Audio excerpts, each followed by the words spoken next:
नमस्कार दोस्तों, आज फिर एक कहानी और उस कहानी को अगर आप इंग्लिश में सुना सकते हैं तो फिर आपको इस वीडियो की कोई आवश्यकता नहीं है। अगर नहीं सुना सकते हैं तो आइए मेरे साथ देखेंगे कि किस प्रकार से आप पास्ट में किसी कहानी को सुनाएंगे। तो कहानी एक सिंपल सी है कि एक बार एक मुर्गा था और वो रोज सुबह सुबह बांग देता था। बांग देने को कहते हैं क्रोइंग। और मुर्गे को क्या कहते हैं? मुर्गे को कहते हैं चिकन। जो छोटा होता है उसको कहते हैं चिकन। रूस्टर भी कहते हैं मुर्गे को। और वो रोज सुबह सुबह बांग दिया करता था। एक दिन उसे एक बच्चे ने बहुत ज्यादा परेशान किया तो वो मुर्गा गुस्सा हो गया। उस मुर्गे ने सोचा कि मैं तो सबको सुबह सुबह उठाता हूँ, सबका इतना मैं जरूरी काम करता हूँ, मैं नहीं उठाऊंगा तो गांव वाले काम पर ही नहीं जाएंगे। फिर भी मुझे इस बच्चे ने परेशान किया तो मैं कल से सुबह बांग नहीं दूंगा। अब मुर्गा जो था वो जिद्दी था। जिद्दी को कहते हैं, घमंडी को कहते हैं, वैनिटी भी कहेंगे, घमंड, और प्राउड भी कहते हैं। प्राउड वैसे गर्व के लिए किया जाता है, अच्छे वाले काम के लिए, बट प्राउड को लोग वैसे भी कर लेते हैं। एक जो होता है अहंकारी, उसको कहते हैं हॉटीनेस, यानी कि घमंड। तो यहां पर हॉटीनेस आएगा, the rooster and his haughtiness. Pride नहीं आएगा। प्राइड होता है गर्व। गर्व और घमंड में अंतर होता है। अगले दिन उस मुर्गे ने बांग नहीं दी। बांग को क्या कहते हैं? क्रोइंग। तो फिर मुर्गे ने देखा, अरे तो सब लोग अपने अपने काम पे चले गए।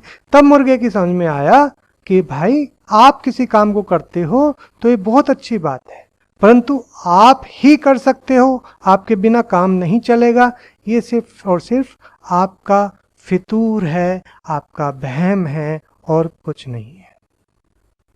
तो दोस्तों ये थी कहानी जिसको कि हमने अब यहाँ पर इंग्लिश में हम बताएंगे। अगर आप इसको कहानी को सुना सकते हो तो फिर तो कोई बात नहीं, आप वीडियो को छोड़ सकते हैं। और अगर आप नहीं सुना सकते तो आइए देखते हैं कैसे सुना पाएंगे। इसमें हमने बहुत सिंपल तरीके से, यानी कि सबके लिए है जिनको इंग्लिश नहीं आती है, तो कई जगह पर हम ऐसे सेंटेंसेस का इस्तेमाल करते हैं जो कि बहुत ज़्यादा एक्सपर्ट वाले नहीं हैं।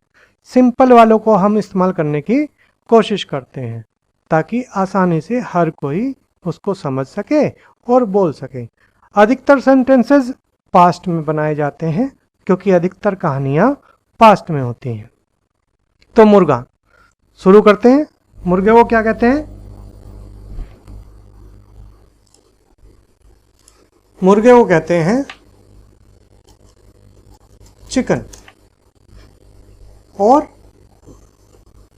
रूस्टर, तो आप कुछ भी कह सकते हैं, चिकन भी कह सकते हैं, रूस्टर भी कह सकते हैं। जरूरी नहीं कि एक ही शब्द आपको हमेशा याद आए, बदल के भी कह सकते हैं। और जो मुर्गी होती है उसको क्या कहते हैं? उसको कहते हैं हैन, मुर्गी। चलिए जी। एंड उसका घमंड, एंड हिज, HAUGHTINESS, हॉटीनेस, उसकी घमंड। एक बार एक मुर्गा था। तो एक बार की इंग्लिश आपको आती ही है, मैंने पिछली वीडियो में बताई है। Once there was a rooster. Rooster यानी कि मुर्गा। वह रोज सुबह बांग देता था। ही, हैबिट में क्या लगाएंगे? मैंने पहले की वीडियो में भी बताया है। ही हैबिट में लगता है use to. Use to.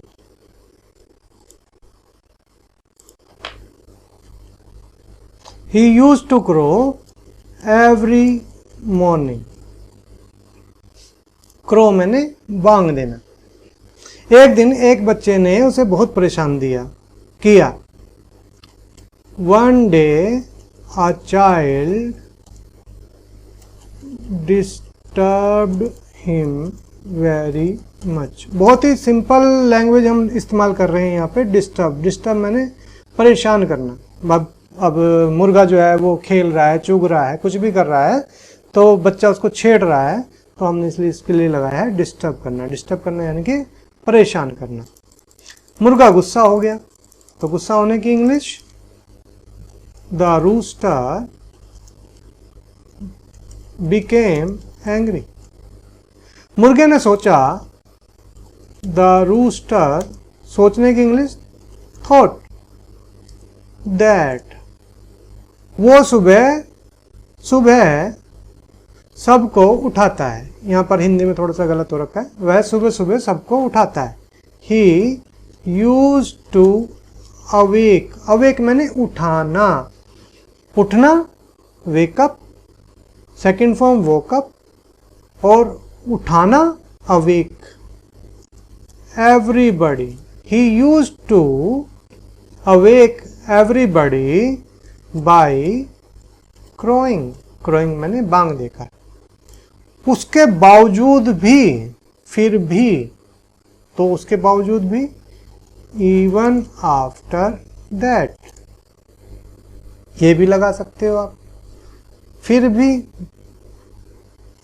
even that, ये भी लगा सकते हो, but even after that the child disturbed me. मुर्गे ने डिसाइड किया। The rooster decided कि that वह सुबह बांग नहीं देगा, that he would not। ये मैंने अपनी पिछली वीडियो में बताया था कि जब पीछे भूतकाल में, यानी कि जो बीत गया, हम आने वाले समय की बात करते हैं तो वहां पर विल की जगह पर वुड हो जाता है। He would not crow in the morning. देखे गांव वाले कैसे सुबह सुबह अपने काम पर जाएंगे। यहां पर उसमें घमंड आ गया कि मेरे बिना तो काम चलेगा नहीं। तो यहां सिंपल इंग्लिश है, हम उसकी भाषा को उसी की भाषा में बोल रहे हैं। तो यहाँ पे पास्ट नहीं, ये पे सिंपल कर रहे हैं। मैं भी देखता हूं कि आप मेरे बिना कैसे काम करोगे। देखें, आई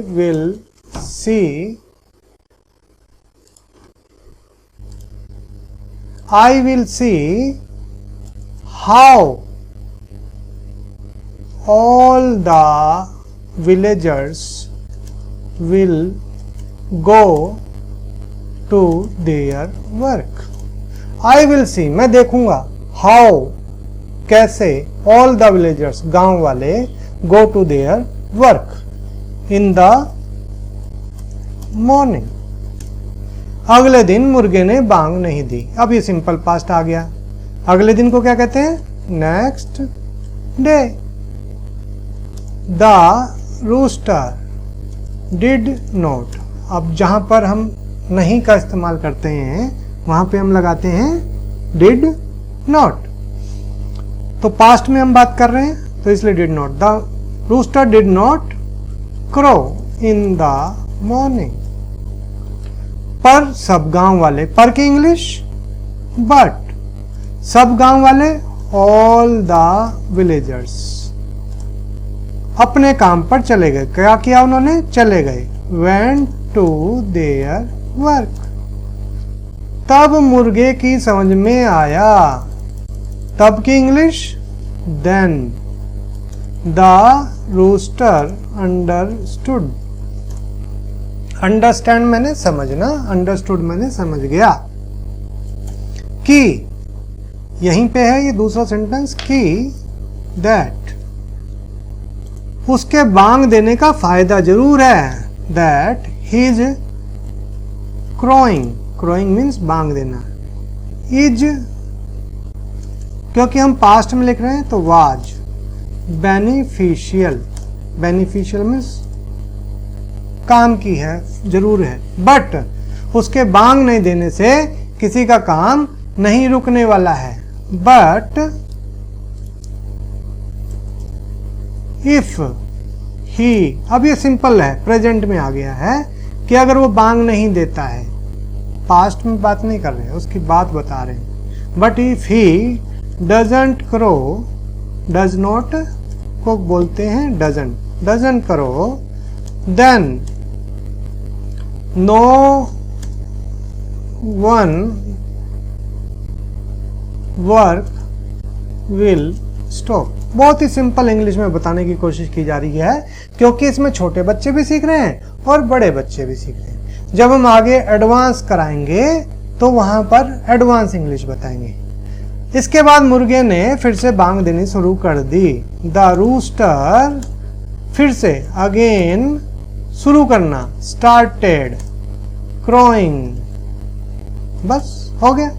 तो इसी प्रकार से बच्चों, अगर आप कोई काम करते हो तो ये मत सोचो कि आपके ना करने से वो काम रुक जाएगा, काम चलता रहेगा, पर अगर आप काम करते हो तो उसका फायदा जरूर है। तो लाइक जरूर करना अगर आप सीख रहे हो तो। Thank you very much. Next video में मिलेंगे।